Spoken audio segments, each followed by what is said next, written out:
2025 भर्तियों का वर्ष आज ही सुनिश्चित करें अपना सिलेक्शन और डाउनलोड करें तैयारी कर लो ऐप। हर तरफ से हम निराश हो चुके हैं पूरी तरीके से। बस आखिरी उम्मीद हमारे बाबा ही हैं, क्योंकि उन्होंने ही हमारा शुरुआत में भी साथ दिया था। और जब हम लोग अनशन पे बैठे तो जो हमारी सुध लेने वाले जो व्यक्ति थे वो यही थे।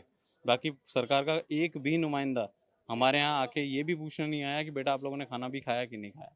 सिर्फ और सिर्फ वहाँ बैठे बैठे अपनी जो रैलियाँ हैं उन सब चीज़ों के बारे में चर्चा करी है।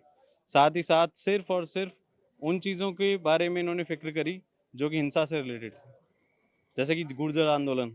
इन लोगों को उनकी हिस्ट्री पता है कि वो लोग क्या से क्या कर सकते हैं, तो ये लोग डर गए, वहाँ चले गए। फटाफट जैसे ही वो रेल की पटरियों पर बैठना चालू हुए, तुरंत के तुरंत सबके सब भागे कि कहीं चीज़ बढ़ ना जाए।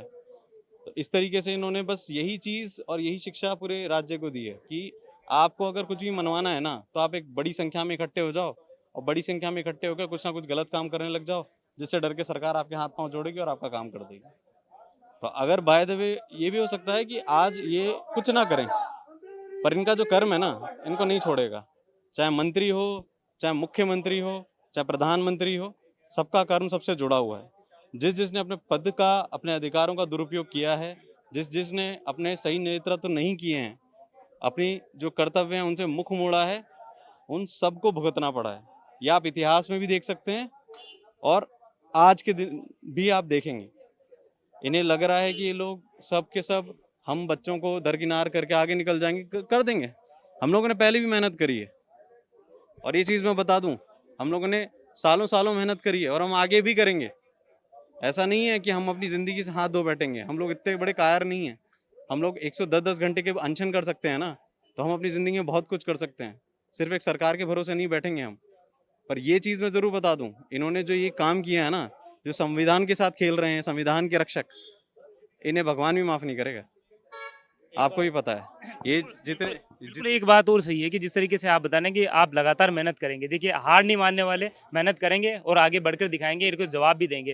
लेकिन देखिए समय तो खराब हुआ है ना, साल तो खराब हो रहा है ना, वो साल वापस नहीं आ सकता ना। इसीलिए हम यहाँ खड़े हैं। हमें पता है कि हम शायद 2 3 4 जने इतने कैपेबल हों, पर हमारे साथ में जो हमारी बाकी भाई बहन हैं, उनकी जिंदगी किस कटघरे में लाके खड़ी कर दी है इन लोगों ने। ये 15 दिन के अंदर आश्वासन आश्वासन के खेल में खुद के सत्ताधारियों के बीच में जो भी इंटरनल कन्फ्लिक्ट चल रहे हैं, उन सब के बीच में इन्होंने जो बच्चों की हालत करी है ना, वो बच्चा आके हमसे पूछते हैं कि यार भैया होगा कि नहीं होगा। मतलब हम लोग उनको यूं देखते हैं छोटे भाई बहनों की तरह। मतलब हम लोगों को खुद को ऐसा लगता है हम कुछ कर नहीं पा रहे हैं इन लोगों के लिए। आप बात मानेंगे नहीं, सिर्फ उनके माँ बाप परेशान नहीं है। हम लोग जब अनशन भी करते हैं ना, तो वो लोग आके हर 5-5 10-10 मिनट में पूछते हैं कि भैया पानी पी लोगे, ये कर लोगे, वो कर लोगे। तो उनकी संवेदना तक हमें नजर आती है कि हम लोग भले ही अनशन कर रहे हैं, पर हमारे साथ जो वो लोग अपना कर्म कर रहे हैं ना, हर 5-5 मिनट में आके पूछना, हम लोगों का ध्यान रखना, इस चीजों से हम लोगों को समझ में आता है कि इन लोगों के अंदर हमारे लिए कितनी संवेदना है और हमारे क्या कर्तव्य बनते हैं इनके लिए।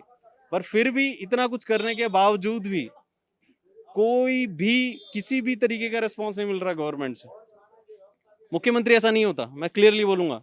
मुख्यमंत्री वो मुख्य हैं, और जो किसी भी चीज का मुखिया होता है ना, वो हर छोटे से छोटे और बड़े से बड़े हर सदस्य का ध्यान रखने का के लिए कर्तव्य, उसका कर्तव्य होता है।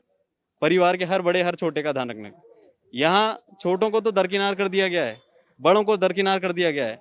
तीसरा कर्तव्य किसके लिए निभाया जा रहा है? सिर्फ उनके लिए जो कि इनको दबाने की ताकत रखते हैं, और ये लोग दबते हैं और सिर्फ उन्हीं के बारे में अच्छा और बुरा करते हैं। दूसरों को आपका दर्द दिखाई दे रहा है, लेकिन आगे ये दर्द नहीं पहुंच पा रहा है और ये दर्द कहीं ना कहीं नासूर नहीं बन रहा। दूसरों को तो दिख ही रहा है सर। मैं तो ये देख कहूंगा कि मतलब जिन लोगों को कुछ नहीं भी दिखता ना, मतलब मैं आपको अपनी पर्सनल फीलिंग बताऊंगा कि परिवार में या फिर समाज के अंदर पुलिस को, या फिर कहें तो ये इंटेलिजेंस वालों को, सब समझते हैं कि भाई ये लोग ऐसे ही होते हैं, इनमें संवेदना नहीं होती। उन लोगों में तक इतनी ज्यादा इंसानियत है कि वो लोग देख के बोल रहे हैं कि हमें तक इनके ऊपर दया आ रही है। जब राक्षस का, या जब एक पत्थर दिल इंसान का भी जब पत्थर दिल पिघल रहा है ना, तो मुझे नहीं पता उनके मन में कौन सा दिल है, जो उन्हें ये समझ में नहीं आ रहा। उनके प्रवक्ता आते हैं टीवी पे, बोलते हैं कि आरपीएससी के पास में अधिकार हैं, वो ये करेंगे, ये वो करेंगे। आप कौन हैं? आप आरपीएससी को सरकार की जगह रख दो ना, आप वही क्यों? अगर आरपीएससी ही सब कुछ कर रही है, उस पे आपका कोई लेना देना ही नहीं है, तो शिक्षा मंत्री बनाते क्यों हैं? जरूरत नहीं है ना शिक्षा मंत्री की। आप ब्यूरोक्रेट्स को, गवर्नमेंट ऑफिशियल्स को अपॉइंट कर दीजिए, अपनी सरकार हटाइए, सारा जो जिम्मा है सब ब्यूरोक्रेट्स को दे दीजिए। सरकार की जरूरत क्या है? वो इतने पढ़े लिखे ऑब्वियसली होते ही हैं। इतने बड़े बड़े एग्जाम देके, हम जिस एग्जाम की तैयारी कर रहे हैं, हमने सारे सब्जेक्ट पढ़े हैं, आर्ट साइंस कॉमर्स सब पढ़ के जा रहे हैं। हमें नहीं लगता हमारे अलावा कोई ऐसा बंदा है जो तीनों फील्ड्स को जानता होगा। हम आज भी मंत्रियों को लेके बैठ जाएं तो भी वो तीनों फील्ड्स का ज्ञान नहीं ले पाएंगे हमें। तो जब इतने कैपेबल पर्सन्स हैं ना, और आप भी यही मान रहे हैं, तो सरकार की जरूरत नहीं है। आप ब्यूरोक्रेट्स को बिठा दो सरकार के अंदर और सरकार को हटाओ। दैट इज द मंत्रियों के सामने तो आपने भी तो पीड़ा रखी थी और सबने सुनी भी, और लेटर भी यहाँ पर जारी किया, लेकिन बस वो आगे तक नहीं पहुंच पाई। आगे तक भी पहुंच गई है, हमें तो ये समझ में नहीं आ रहा। सबको पता है, इवन मुख्यमंत्री ने हमारे जो फौजी भाई हैं उनके सामने ये चीज बोली थी कि हमें फौजियों के प्रति संवेदना है, हम करेंगे। वो कहाँ गए? वो संवेदना कहाँ गई? वो क्या सिर्फ बोलने के लिए थी क्या? सब जगह बात पहुंच चुकी है, आरपीएससी के चेयरमैन सर को भी पता है ये बात, बट फिर भी कोई कुछ नहीं कर रहा। हमें तो ताज्जुब इस बात का हो रहा है। ऐसा कौन सी शक्ति है जो इनको करने नहीं दे रही है? ऐसी कौन सी मतलब समझ के बाहर हैं सब चीजें। प्रवक्ता आके बोल रहे हैं, उन प्रवक्ताओं से कोई ये पूछे जाके कि आप जो सरकार चला रहे हैं ना, वो बहुमत के उसके ऊपर बनी हुई है। आपके जो 119 एमएलए हैं उनमें से 60 एमएलए जब ये समर्थन हमारा दे रहे हैं, तो आप तो हमसे कम हुए, तब आप बात नहीं मान रहे हो। उसके अलावा आपको दिक्कत है तो आप पोलिंग करा लो, डिजिटल पोलिंग करा लो ना, आपको अपना पता पड़ जाएगा। आपसे नहीं लिया जा रहा डिसीजन तो। नहीं तो आप जिनसे पढ़ के आए हैं, आपके ऊपर भी टीचर्स थे बचपन में, वो तो आपसे ज्यादा जानते होंगे, आप उनसे सीख लीजिए। किरोड़ी लाल मीणा से अभी कोई प्रतिनिधिमंडल मुलाकात हुई है आपकी, या कुछ उनकी तरफ से कुछ आया है आश्वासन की कुछ देर रुकिए मैं बात करूंगा, या किस तरीके से आपसे वो बातचीत है? क्योंकि सुबह से देख रहा हूँ आप यहाँ पर बैठे हुए इस चिलचिलाती धूप के अंदर। जी, प्रतिनिधिमंडल तो अंदर नहीं गया, पर वो हमें कल बोल के गए थे कि वो हमारी मुलाकात मुख्यमंत्री जी से अवश्य करवाएंगे।